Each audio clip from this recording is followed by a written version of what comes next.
Namaste. Greetings to all of you.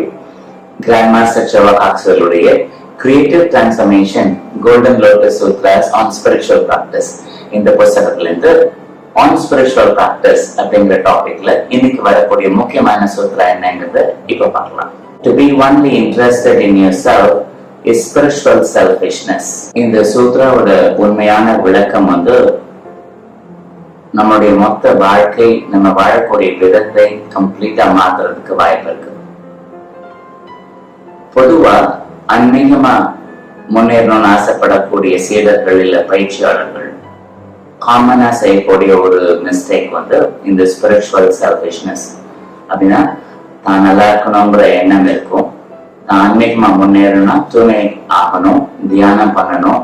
அப்போ தன்னை பத்தி மிக அதிகமான ஆழமான எண்ணங்கள் முழுக்க முழுக்க தன்னுடைய வளர்ச்சியிலே குறிச்சு வச்சுட்டு மற்றவங்களுக்கு உதவி செய்யாம போறதுக்கு ஒரு வாய்ப்பு இருக்கு.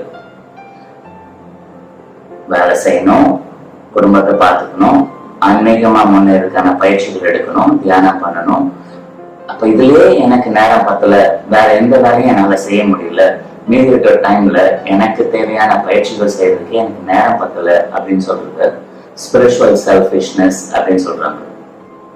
பொதுவா இப்படி செய்யறது தானே பிரமாதமானது, நம்மளுடைய வளர்ச்சி தானே முக்கியம் அப்படின்னு பேசக்கூடிய நிலையில இருக்கக்கூடியவங்களுக்கு இது ஆரம்ப நிலையில ஓகே.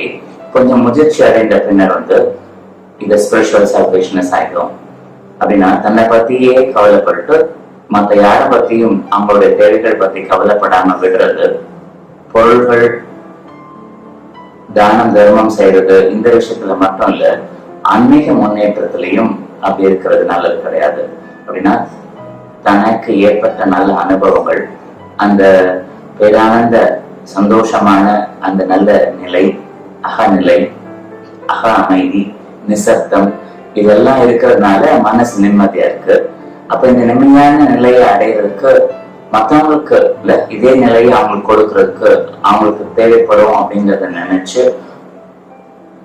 இந்த பயிற்சிகள் அவங்களுக்கு கிடைக்கிற மாதிரியோ இல்ல இந்த பயிற்சியினால அந்த பலன்களை அவங்களுக்கு சொல்றதுக்கு உதவி செய்யாமலோ தன்னை பத்தி முழுக்க முழுக்க கவனிச்சுட்டு இருக்கிறது, வளர்ச்சிக்காக தன்னுடைய வளர்ச்சிக்காக மட்டுமே கவனம் வைக்கிறது ஸ்பிரிச்சுவல் செல்ஃபிஷ்னஸ் அப்படின்னு சொல்றாங்க.